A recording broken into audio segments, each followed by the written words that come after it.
The graduation party was in full swing when my brother-in-law decided to make his move. Tables filled the backyard, white tablecloths catching the afternoon sun, while relatives I barely recognized helped themselves to the catered buffet. My son stood near the gift table, still wearing his cap and gown, accepting congratulations from aunts and uncles who had barely acknowledged his existence throughout high school. Marcus approached with that familiar smirk I'd learned to ignore over the years. My sister followed 2 steps behind, her expression already apologetic in that way that told me she knew what was coming but wouldn't stop it. "Congratulations, graduate," Marcus announced loudly enough for nearby tables to hear. He pulled something from his jacket pocket with theatrical flair. "I got you something special." My son's face lit up with genuine hope. At 18 he still wanted to believe the best in people, even people who had spent years proving they didn't deserve it. Marcus held out his closed fist, building the suspense. Relatives turned to watch. My mother set down her plate. Even the caterers paused their work. He opened his hand to reveal a plain yellow pencil, the kind you'd find in a box of 50 at any office supply store. Not even sharpened. "Here's a pencil. That's all you'll ever need," Marcus said, his voice dripping with false cheer. "Community college doesn't require much, right? Save your money for something important." The laughter started at Marcus's table and spread like wildfire. My uncle slapped his knee. My cousin nearly choked on her wine. My mother pressed her napkin to her mouth, but her shoulders shook with suppressed giggles. My son took the pencil, his smile frozen in place. I watched his fingers close around it, knuckles white. "Thank you," he managed, his voice barely audible. "What was that?" Marcus cupped his ear mockingly. "Speak up, community college boy." More laughter. Someone actually applauded. I felt my phone vibrate in my pocket. The timing was so perfect it almost felt scripted. I pulled it out and glanced at the screen. The message was from Patricia, my assistant at the firm. "Board meeting in 30 minutes. They need your approval on the Henderson loan extension. Marcus Henderson. 72 hours until default if not approved today." I looked up from my phone. Marcus was still basking in the attention, accepting congratulations from my uncle for his hilarious gift. My sister touched his arm, whispering something, but he shrugged her off. My son had moved away from the gift table, the pencil still clutched in his hand. He wasn't crying. That would come later, probably in his room where no one could see. He'd learned early that showing emotion in this family only gave them more ammunition. I walked toward Marcus slowly, my phone still in my hand. The laughter died down as people noticed my approach. My sister's face went pale. "That was quite a gift," I said, keeping my voice level. Marcus grinned wider. "Just being practical. No point spending money on fancy presents for a kid going to community college. Save that for the real achievers, right?" "Right," I agreed. Speaking of money and being practical. I held up my phone, making sure he could see the screen. His eyes flicked down, then back to my face. I watched the confusion settle in. "Your loan extension," I said quietly. "The board meeting is in 25 minutes now. They need my approval." The blood drained from his face so quickly I almost felt sorry for him. "Almost. You're bluffing," he said, but his voice had lost its certainty. I pulled up my email and turned the phone toward him. The message chain was clear. Marcus Henderson, Henderson Commercial Properties, $70 million development loan, default imminent without extension approval, board awaiting decision from the Director of Commercial Lending. My sister grabbed his arm. "Marcus, don't. Please don't do this." But I wasn't doing anything. "Not yet." "I don't understand," my mother said, her voice cutting through the silence that had fallen over the party. "What's happening?" "Marcus applied for a loan extension 6 months ago," I explained, still looking at my brother-in-law. "His commercial development project ran into some complications. Cost overruns, contractor issues. The usual problems that happen when someone tries to build an empire without proper planning." Marcus's jaw clenched. "This is a family gathering. We can discuss business later." "You brought business to the party," I pointed out. "That pencil was your way of reminding everyone that my son isn't worth investing in. I thought we could discuss investments while we're on the topic." "I was joking," he said quickly. "It was just a joke." "Jokes are funny," my son said quietly from behind me. Everyone turned to look at him. "That wasn't funny." Pride swelled in my chest. He was finding his voice. Marcus tried to recover. Look, I'm sorry if I hurt your feelings, but this is ridiculous.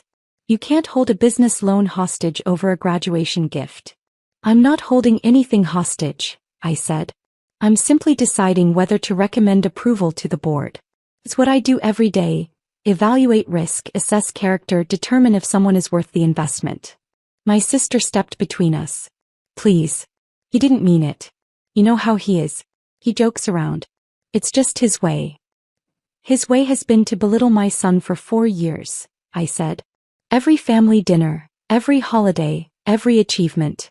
When my son made the honor roll, Marcus asked if they gave out participation trophies for showing up. When he won the science fair, Marcus said playing with baking soda volcanoes wasn't real science. When he got accepted to college, any college, Marcus made sure everyone knew it wasn't good enough. The backyard had gone completely silent. Even the caterers had stopped moving. I didn't know, my mother whispered. You laughed, I reminded her gently. Every time. All of you laughed. My uncle had the grace to look ashamed. My cousin suddenly found her wine glass fascinating. Marcus's phone rang. He pulled it out with shaking hands, looked at the caller ID and went even paler. That's probably your business partner, I said. Robert called me this morning. He's very concerned about the loan situation. He mentioned something about dissolving the partnership if the extension doesn't go through. Marcus answered the call, his voice tight. Not now, Robert. He listened for a moment. I said not now. He hung up and shoved the phone back into his pocket. The board is waiting, I said, checking my watch. 20 minutes now. What do you want? Marcus asked through gritted teeth. An apology? Fine. I'm sorry. I apologize for the pencil. I apologize for everything. Happy. Not to me, I said. To him. I pointed at my son, who stood there with that cheap yellow pencil still in his hand, looking smaller than he should on what was supposed to be his day. Marcus turned to face him. The smirk was completely gone now, replaced by something closer to panic. I apologize. The pencil was inappropriate. I shouldn't have mocked your college choice. My son looked at me, then back at Marcus. Why did you? What? Why did you spend 4 years making fun of everything I did? What did I ever do to you? Marcus opened his mouth, closed it, then opened it again. No answer came out. He's jealous, my sister said quietly. Everyone turned to stare at her. She looked at her husband with something like pity. He's been jealous since the beginning. When you started dating someone who actually graduated college. Someone with a career that didn't require family money to get started. Someone whose son might actually surpass him. That's not true, Marcus protested weakly. It's completely true, she said. I've watched you tear down a child for years because you were afraid of being overshadowed. I should have stopped it. I should have said something. He turned to me. I'm sorry. I'm so sorry I let it go on this long. My phone buzzed again. Patricia, 15 minutes. Board is assembled. Henderson file is ready for your review. I need to make a call, I said. Excuse me. I walked toward the house, my son following close behind. Behind us, I could hear the party dissolving into uncomfortable murmurs and awkward conversations. Inside, I sat at the kitchen table and pulled up the Henderson file on my phone. My son sat across from me, still holding that pencil. Are you really going to deny his loan? He asked. I'm going to make an honest assessment, I said. That's my job. Because of the pencil? Because of 4 years of systematic cruelty toward someone I love, I corrected. Because character matters when you're lending $70 million. Because someone who treats family that way might treat business partners, contractors, and clients the same way. Because risk assessment includes evaluating whether someone can be trusted. My son nodded slowly. What if he changes? Then he changes after facing consequences, I said. Real consequences, not just embarrassment at a party. But Aunt Sarah will be affected too. Smart kid. Always thinking about the bigger picture. Aunt Sarah married him knowing who he was, I said gently. She's made choices too. But I'll talk to her separately, make sure she's protected regardless of what happens with the business. He set the pencil on the table between us. I'm not going to community college. I know. I got accepted to Stanford. Full academic scholarship. I found out last week. My breath caught. What? I didn't tell anyone because I knew what would happen, he said.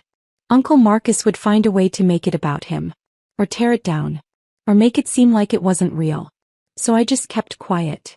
Pride and heartbreak warred in my chest.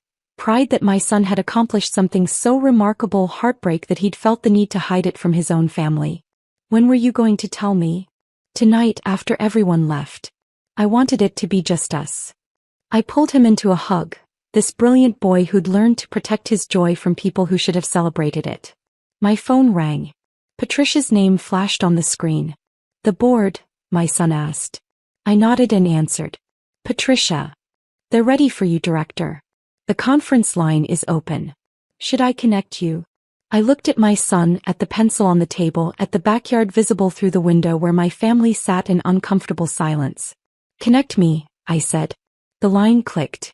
5 voices greeted me, the board members I'd worked with for 8 years.